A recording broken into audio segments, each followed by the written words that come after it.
This guitar should not exist. Hey everybody, Jay Salton here, welcome back to the channel. My latest video titled The Truth About Expensive Guitars That No One Wants to Admit has practically gone viral. And of course it has drawn some criticism from the online guitar community. I've received comments ranging from how boring I am, how I'm just rehashing topics that have already been discussed on YouTube, to how Gibson or PRS guitars are just better hands down, and of course the usual comments about my videos just being clickbait. I mean, after all, shame on me for actually wanting people to watch my videos. But the overwhelming majority of responses were positive, even if the viewers disagreed with me. Glad to see the majority of us can discuss and debate guitars while still keeping things civilized. There was, however, a small minority of viewers whose comments were just downright angry. It's like the video short-circuited their brain or something, and they just reacted with such rage. Interesting that talking about a topic as seemingly benign as guitars could get people so worked up. Some comments repeated most were, cheap guitars won't last, the components and wood are so cheap they'll basically just fall apart and you'll end up throwing the guitar in the trash, and that no one will want these guitars 20, 30, or even 40 years from now. And of course the ubiquitous, they won't hold their value.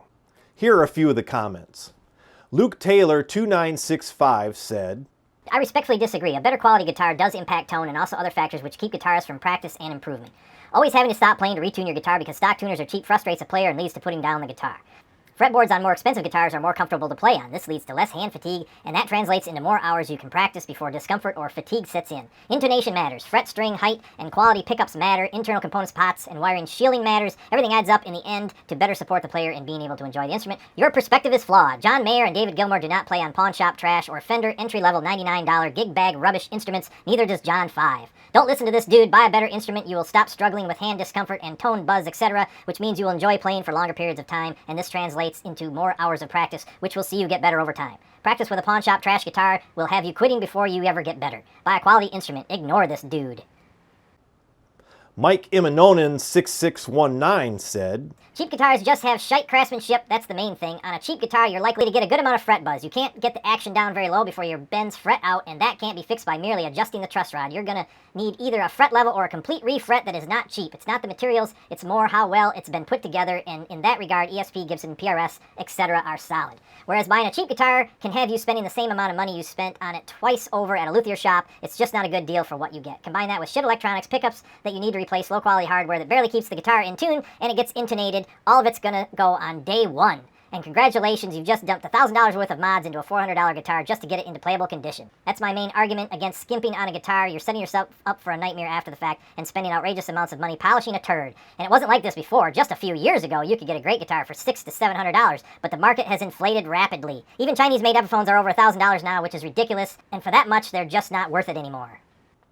That's just a couple of comments that, to sum it up, claim that cheap guitars, especially those made in China, don't stay in tune, the wood will warp, the necks are bad, the frets aren't level, the pickups are bad, the tone is bad, even though these are the same people claiming tone is in the hands. The pots and switches will break, the nuts are terrible, the trem blocks are thin, and of course, most importantly, cheap guitars won't hold their value. Because as we all know, we buy guitars as an investment, not to play them. So by all accounts, to some people in my comments, this guitar shouldn't exist.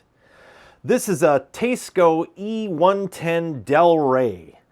This guitar was made sometime in the late 1960s. Teisco guitars were made by the Japanese musical instrument company Teisco from 1948 until 1967 when they were acquired by Kawai. The Kawai company discontinued the Teisco guitars in 1969 here in the US and 1977 in Japan, but continued to use the brand for keyboards until the 1980s. Interestingly enough, in 2018, the Teisco name was relaunched by BandLab Technologies, the company that now owns the Harmony brand and is the majority owner of the Heritage guitar brand. BandLab is based in Singapore. Teisco was the cheap guitar of its day. In the late 60s to early 70s, this E-110 and similar models sold for between $20 and $60 US. In the comments of my videos, people often talk about how cheap guitars from back then didn't even come close to the quality of today's budget brands. If this guitar sold for $39.99 in late 1969, today it would cost $340.99 adjusted for inflation. Let's take a look at what you got in 1969 for today's equivalent of $340. This guitar is 1 1/8 inch thick plywood with a maple veneer on the front and back. Check out the neck. It's made up of a bunch of strips of wood that are only 1/16 of an inch thick and all laminated together. It has what looks to be a rosewood fretboard and possibly a maple laminate over the headstock, which is an exact copy of the Fender Stratocaster headstock. Open gear tuners, perhaps a bone nut with a 0 fret. This metal bar here instead of string trees. A single tone, a single volume, and 1 pickup of unknown specifications.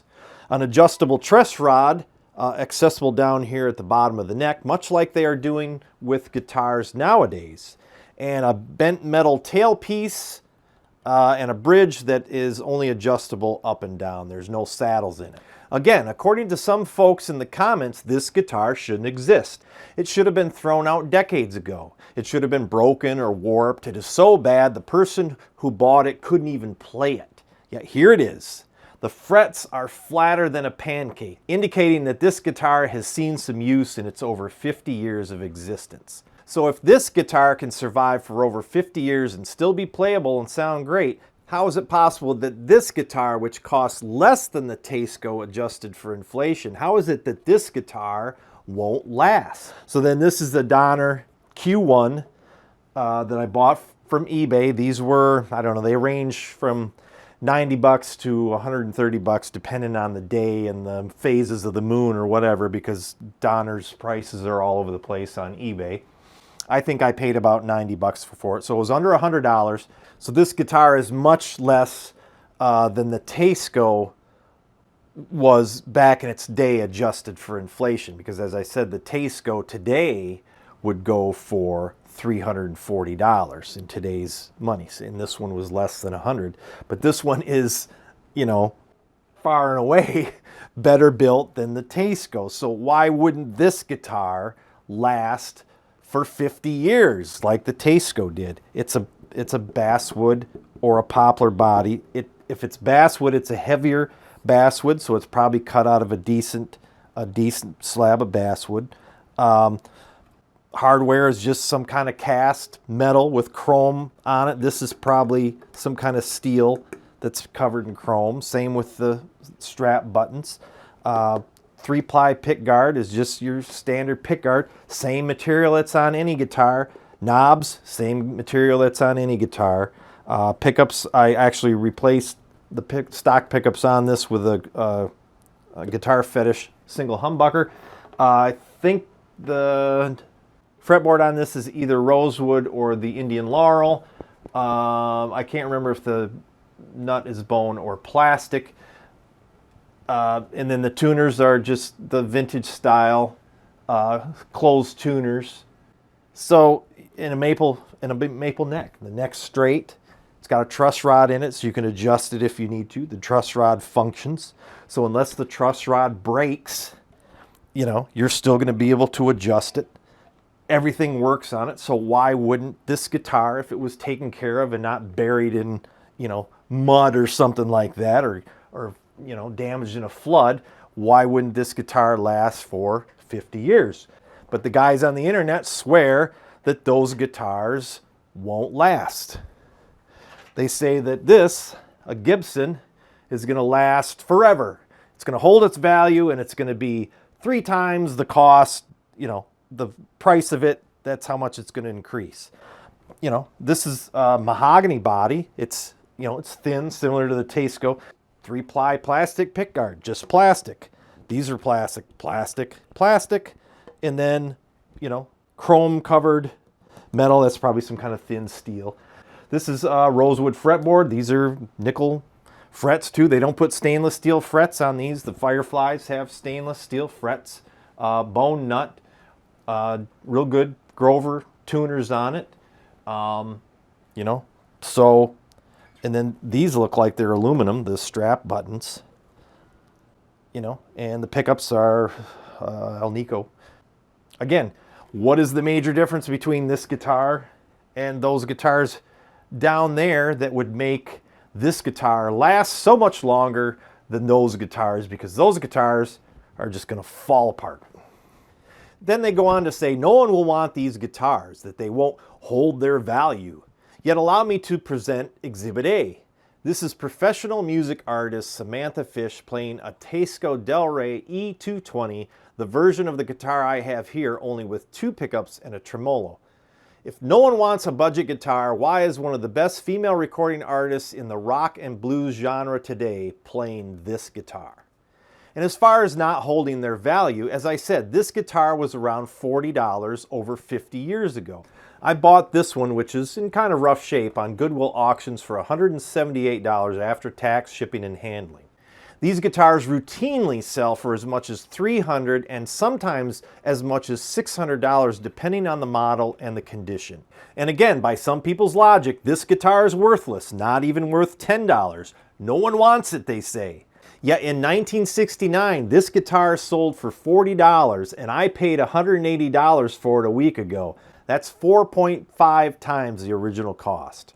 I'd say it held its value pretty damn well. In fact, James Miner 1869 said, "There's no collector value in Chinese knockoffs. Fenders I bought for $300 in the 80s can get $2,000 now. Show me a Firefly that will double its value in 20 years. There's a reason Gibsons and the like are so cheap. They are disposable." Okay, James, check this out. These are Firefly guitars from Reverb that sold. These are sold listings. I'd say these more than doubled in price. And that's just in a year. Okay, that's all fine and good, but how does this guitar sound?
Now keep in mind, these are the strings that came on it. All I did was take it out of the box and tune it up. It's pretty damn good for a cheap guitar that is over 50 years old. So just imagine how well a Firefly or a Harley Benton or even a cheapo Squier Debut or Donner guitars will hold up. At the end of the day, all these guys are doing is proving my point. They are buying a brand. They're buying into a legend, a mythology of Gibson, Fender, and PRS. And I will say it again and again, I have nothing against Gibson, Fender, or PRS, or any other guitar brand for that matter. But I'm not under some magic spell by them either. I'm not operating on the false assumption that these brands are miles and miles better than the budget brands. All guitar brands have their place. All guitar brands have some value, and yes, even hold their value. So these guys can go on believing in the fairy tales, but when it comes down to it, there are great guitars being made all over the world. Yes, these brands will come and go, like this Teisco here, but many of them will leave an indelible mark on the guitar world. And who knows, that Firefly Mad Cat Telecaster you bought for $250 might just be one of the most sought-after vintage guitars in another 30 years. As always, thanks for tuning in. If you enjoyed this content, please consider subscribing, and we'll see you next time.